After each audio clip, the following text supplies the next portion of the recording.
Everyone, this is अभिलाषा। तो आज की वीडियो में मैं आप सबके साथ first exercise of real numbers को डिस्कस करूँगी। तो पहला क्वेश्चन क्या है, use Euclid's division algorithm to find the HCF of 135 and 225। आपको क्या करना है बच्चों, एचसीएफ फाइंड करना है। ठीक है, एचसीएफ उस किसका यूज़ करते हुए, यूक्लिड्स डिवीजन एल्गोरिथम का। तो बेसिकली आपने आज तक एचसीएफ फाइंड किया by prime factorisation method, division method. तो क्या है, आप क्या करेंगे, डिवीजन मेथड का यूज़ करते हुए पहले एचसीएफ फाइंड करेंगे और ईच स्टेप को यूक्लिड्स एल्गोरिथम में लिख देंगे। ठीक है, तो सबसे पहले देखते हैं कैसे करना है। मान लीजिए आप क्या करेंगे, डिवीजन मेथड का यूज़ करते हुए 135 को आपने क्या किया, डिवाइड किया। ठीक है, तो यहाँ पे आपका क्या मिला, रिमाइंडर 90। ठीक है, रिमाइंडर 90 मिला, ये कम्प्लीटली डिवाइड नहीं हुआ है। अब इन केस क्या होता है, जब रिमाइंडर आपका 90 आ गया है तो आप ये जो आपका डिवाइज़र होता है ये क्या बन जाता है, सेकंड केस के लिए डिविडेंड। ठीक है, यहाँ डिविडेंड बन जाएगा। अब 90 को आपको इसको फिर सॉल्व करना पड़ेगा। 90 को आप डिवाइड करेंगे 135 से, फिर आपको मिलेगा 1 टाइम्स ये जाएगा, ये 90 आएगा, फिर 45। ठीक, रिमाइंडर आ गया आपका 45। अब क्या है, फिर इन अगेन क्या करना है, जो ये आपका डिवाइज़र है ये नेक्स्ट वाले स्टेप के लिए क्या करेगा, डिविडेंड का काम करेगा। ठीक है, तो यहाँ क्या करेंगे आप, 90 से इसे डिवाइड करेंगे कम्प्लीटली। अब ये क्या हो गया, 2 टाइम्स चला गया, यहाँ क्या आ गया, 0। रिमाइंडर क्या बचा है, 0। ठीक है, तो ये जो लास्ट आपका जो डिवाइज़र होता है वही एचसीएफ होता है। समझ में आया, जो आपका लास्ट डिवाइज़र होगा, लास्ट जो स्टेप आप करेंगे वही आपका क्या कहलाता है, एचसीएफ। तो बेसिकली इसको यूक्लिड्स डिवीजन एल्गोरिथम के फॉर्म में कैसे लिखेंगे, जो आपका डिविडेंड है बच्चों, जैसे कि मैंने अपनी पहली वीडियो में आपको बताया था कि क्या करना होता है आपको, जो डिवाइडेंड होता है, dividend is equals to divisor into equation plus remainder. तो 225 को अगर आपको रिप्रेजेंट करना है तो आप क्या करेंगे, 135 इंटू 1 प्लस रिमाइंडर 90, ये फर्स्ट स्टेप हो जाएगा आपका। इन सिमिलर वे अब क्या है, आपका नया डिविडेंड क्या बना है, 135। तो सेकेंड स्टेप में आप क्या करेंगे, 135 इज इक्वल टू 90। अब क्या है डिवाइजर, 90 इंटू 1 प्लस रिमाइंडर कितना है, 45। ठीक है, नाउ थर्ड स्टेप होगा आपका, उसमें क्या है, जो 90 है वो क्या हो गया है, नया डिविडेंड। अब इसको कैसे रिप्रेजेंट करेंगे, 90 is equals to 45 into 2 plus remainder यहाँ क्या है, 0 प्लस 0। जो लास्ट स्टेप का बच्चों डिवाइज़र होता है वही आपका क्या होता है, आंसर मीन्स एचसीएफ। समझ में आया। इन सिमिलर मैनर आप क्या कर सकते हैं, सेकेंड वाले को भी सॉल्व करेंगे। ठीक है, जैसे कि आपको यहाँ पूछा गया है सेकेंड वाले में आपको एचसीएफ फाइंड करना है 196 एंड 38220 का। ठीक है, तो आप क्या करेंगे, 196 को डिवाइड करेंगे। ठीक है, तो 1 टाइम्स आपने डिवाइड किया, 196 आ गया। फिर आपने देखा 1862, जो रिमाइंडर बचेगा आपका वो क्या है, 18। अभी रिमाइंडर नहीं बचा है, अभी ये कम्प्लीटली डिवाइड करेंगे, तो ये कम्प्लीटली डिवाइड हो जाएगा बच्चों 195 टाइम्स। ठीक है, तो ये सिंगल वन ही स्टेप में हो गया क्या, 3। तो dividend is equals to divisor into equation plus remainder, उसी फॉर्म में आप लिख देंगे इसको, 196 इंटू 195 प्लस 2। पर मैंने आपको बोला था कि जो आपका लास्ट वो होता है डिवाइज़र वही क्या कहलाता है आपका एचसीएफ। तो इसमें तो लास्ट और फर्स्ट यही है, तो ये आपका क्या हो जाएगा बच्चों, एचसीएफ। समझ में आया। नाउ थर्ड पार्ट, इसका जो थर्ड पार्ट है बच्चों वो क्या है, 67 एंड 225 का निकालना है।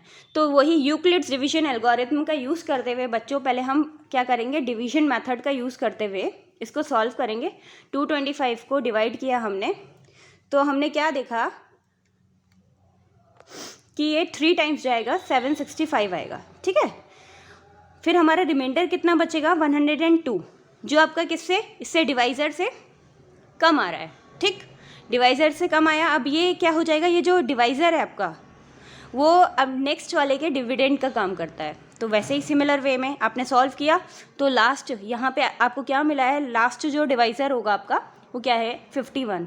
तो आप सिमिलर वे में जैसे आपने पहले वाले को रिप्रेजेंट किया था इसको भी करेंगे और एचसीएफ आपका क्या मिलेगा, 51। सबसे पहले 867 is equals to 255 into 3 plus remainder 102, first step. Second step 255 is equal to 102 into 2 plus 51, ये सेकेंड स्टेप हो गया आपका। थर्ड स्टेप क्या है बच्चों, 102 is equal to 51 into 2 plus 0 remainder. जो लास्ट आपका होता है डिवाइज़र, वही आपका क्या कहलाता है, एचसीएफ। समझ में आया? अब क्या है, एक क्वेश्चन है बच्चों।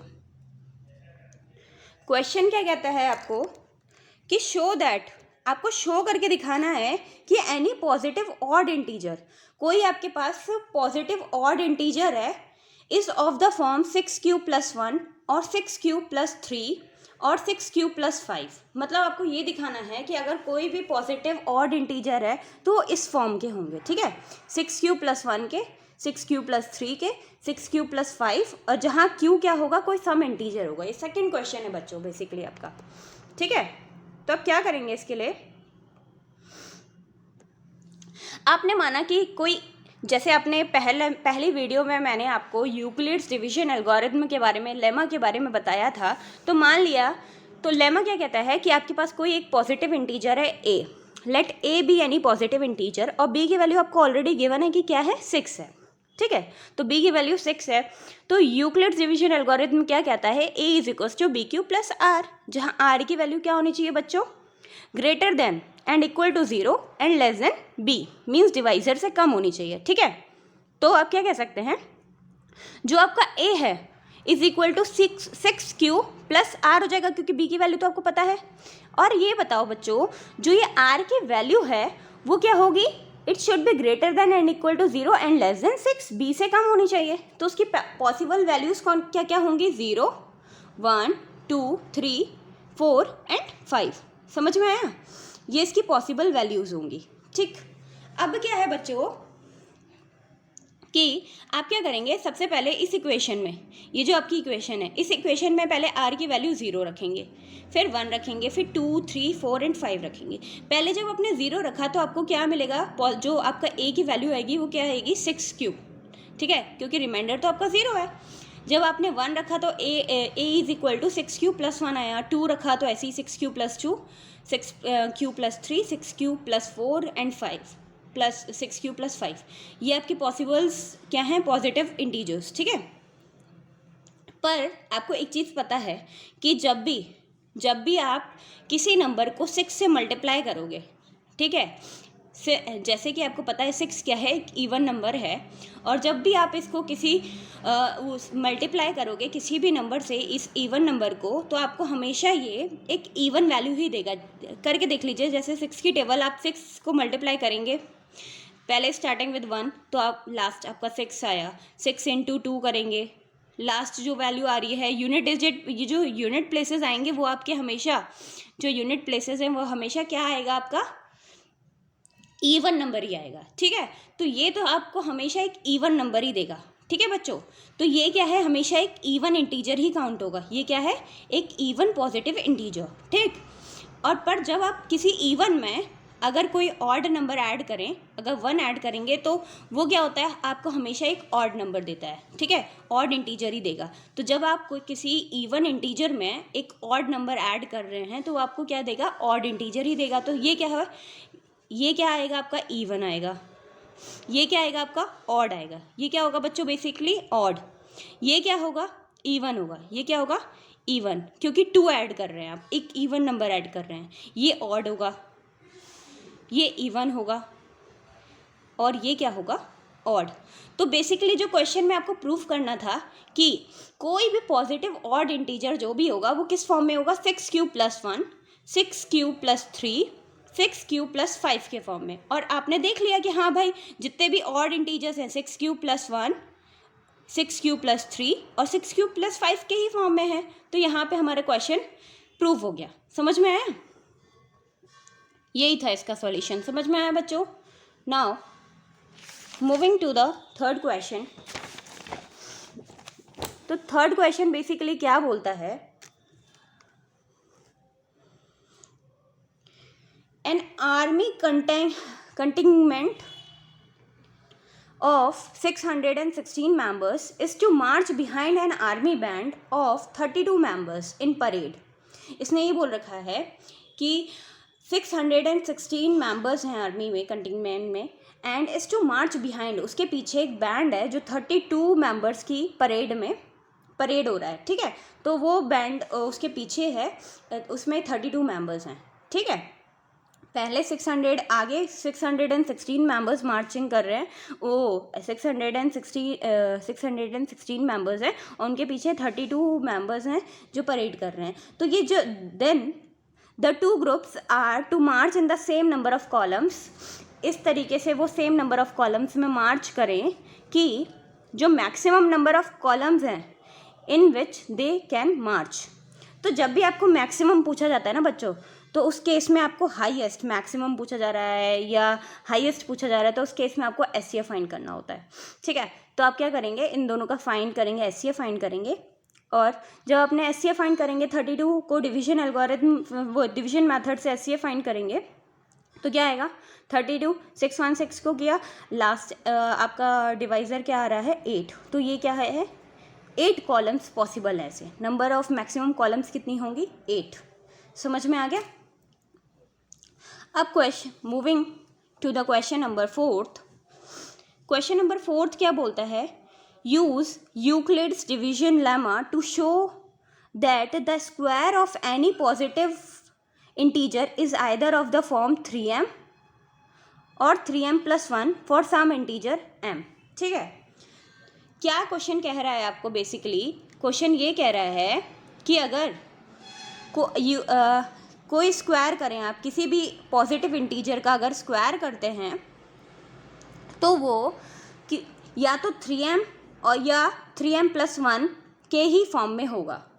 तो करके देखते हैं, देखिए इसका सॉल्यूशन क्या होगा। मान लिया सिमिलर वे में जैसे हमने पहला वाला क्वेश्चन किया उसी तरीके से करेंगे। क्या करना है, आपने कोई ये भी एक पॉजिटिव इंटीजर मान लिया a है, ठीक है। इंटीजर b की वैल्यू आपको ऑलरेडी गिवन है कि 3 है, तो वो यूक्लिड्स डिवीजन एल्गोरिथम से आप क्या कहेंगे, लेमा से क्या कहेंगे, a = b³+r, जहाँ r की जो वैल्यू होगी it should be greater than and equal to b, ठीक है।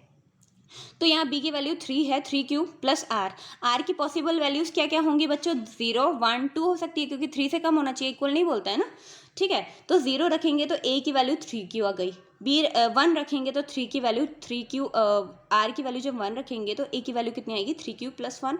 वैसे ही r की वैल्यू आपने 2 रखी तो आपको क्या मिलेगा 3q+2, ठीक। अब यहाँ पे क्या बोल रखा है कि जब किसी भी पॉजिटिव इंटीजर का आप स्क्वायर करोगे, a be the positive integer, आप स्क्वायरिंग करो दोनों साइड और आपको 3m+ और 3m+1 के फॉर्म में ही आपको इंटीजर्स मिलने चाहिए, ठीक है। तो अपने स्क्वायरिंग की, यहाँ 3q² करा, बोथ साइड स्क्वायरिंग करने पे a² = 9q² आ गया। आपने क्या किया, आपको 3m के फॉर्म में लाना है तो 3 कॉमन ले लिया और यहाँ क्या ब्रैकेट के अंदर क्या बचेगा 3q²। अब आपने लेट कर लिया कि ये जो 3q² है ये क्या है बच्चों, q² है, सॉरी यहाँ पे अंदर होगा 3q²। तो ये जो स्क्वायर है वो क्या है 3m, 3q² को आपने m मान लिया कि let 3q² be any positive integer be m मान लिया। तो ये किस फॉर्म में आ गया, a = 3m। समझ में आया, 3m तो हमने प्रूव कर दिया। नाउ सेकेंड, अब हमारे पास क्या है पॉसिबल वो इंटीजर्स, a = 3q+1, इसमें भी स्क्वायरिंग करेंगे बोथ साइड। तो हमने क्या की, स्क्वायरिंग की a² = 3q+1 का होल स्क्वायर किया एंड a², फिर जब हम इसे एक्सपेंड करेंगे a + b का होल स्क्वायर तो 3q का स्क्वायर मतलब a का स्क्वायर प्लस b का स्क्वायर मतलब 1 का स्क्वायर प्लस 2ab, इसके एक्सपेंड किया फर्दर 9q² हो जाएगा, ये 1 + 6q। अब आपने क्या किया बच्चों, 3m+1 के फॉर्म में लाना था तो 3 कॉमन ले लिया इन दोनों में से, 3 यहाँ क्या बचेगा 3q², यहाँ से क्या बचेगा 2q। हमने क्या कह दिया कि ये कोई एक पॉजिटिव इंटीजर है m, तो अब ये किस फॉर्म में हो जाएगा 3m+1 के फॉर्म में। समझ में आया। इन सिमिलर वे अब जो हमारा लास्ट वाला था 3q+2 उसको भी स्क्वायरिंग करेंगे, स्क्वायर किया एक्सपेंड करेंगे तो 9q² + 4 + 12q, यह इस फॉर्म में आएगा। तो आप क्या करेंगे, 9q² प्लस 12q, इसे लिख दिया। 4 को आप बच्चों, जब आपको पता है कि आपको खाली 2 ही फॉर्म बोल रहा है उसने, 3m+1 और 3m के फॉर्म में ही होते हैं, तो आप क्या करेंगे, इसे उसी फॉर्म में एक्सपेंड कर लेंगे। आप 4 को क्या लिख सकते हैं, 3+1 लिख सकते हैं ना। तो आपने क्या किया, यहाँ पे 3+1 लिख दिया इसको। अब इन तीनों में से ये जो आपका है, इसमें से 3 कॉमन ले लेंगे, क्या बचेगा अंदर, 3q², यहाँ पे 4q + 1 प्लस यहाँ पे 1, ठीक। तो आपने क्या लेट कर लिया कि let 3q² + 4q + 1 be a positive integer से m। तो a² किस फॉर्म में आ गया, 3m+1 के फॉर्म में। तो प्रूव हो गया ना। आप hence we can say that the square of any positive integer is either of the form 3m और 3m+1 for some integer m, ठीक है। अब एक लास्ट क्वेश्चन है, वो भी डिस्कस कर लेते हैं, क्वेश्चन नंबर 5। तो क्वेश्चन नंबर 5 बेसिकली आपसे क्या कहता है कि use Euclid's division lemma, Euclid's division lemma का यूज़ करते हुए to show that the cube of any positive integer is of the form. अगर आप क्यूब करो किसी भी पॉजिटिव इंटीजर का, ठीक है, अगर आप क्यूब करोगे किसी भी पॉजिटिव इंटीजर का, तो वो किस किस फॉर्म में होगा, 9m+1 और 9m+8, ठीक है। तो उस केस में क्या करेंगे बच्चों, आपने मान लिया let A be any positive integer, let A be any positive integer, B की वैल्यू 3 है। सो आपको पता है by Euclid's division lemma, Euclid's division lemma से आप क्या कह सकते हैं बच्चों, a = 3q + r, है ना, या a = bq + r। b की वैल्यू पता है आपको 3 है, तो यहाँ पर रख देंगे। r की पॉसिबल वैल्यूज़ क्या हैं, 0, 1, 2। तो आपने 0 रखा तो 3q आ जाएगा, 3q + 0, तो a = 3q। r की वैल्यू जब 1 रखेंगे तो क्या आ जाएगा, 3q + 1। और यहाँ पे आपका क्वेश्चन अराइज हो सकता है, मैम आपने b की वैल्यू 3 क्यों ली। इसलिए ली बेटा, अगर 9 लिया होता तो वो बहुत बड़ा आता, ठीक है। आपको r की वैल्यू 8 तक सॉल्व करना पड़ा था, 0, 1, 2, 3, 4, 5, 6, 7, 8 तक, और वो बहुत ही लॉन्ग हो जाता। तो हमने क्या किया, b की वैल्यू यहाँ पे 3 लिया, ठीक है। तो हमने क्या किया बेसिकली, जैसे हमारा पहला क्या बना है, पॉजिटिव इंटीजर a = 3q, ठीक। तो हमने क्यूबिंग कर दी दोनों तरफ। जब हमने क्यूब किया दोनों तरफ, a³ = 3q का होल क्यूब, तो अब हमें क्या मिलेगा, 3 का यहाँ ये क्या आ जाएगा, a का क्यूब = 27 q का क्यूब, ठीक है। तो हमें 9m के फॉर्म में दिखाना है ना बच्चों, बेसिकली 9m के फॉर्म में। तो आप क्या करेंगे, यहाँ से 9 कॉमन ले लिया आपने, क्या करा, 9 कॉमन ले लिया, तो आपका क्या बचेगा अंदर में, 3q³।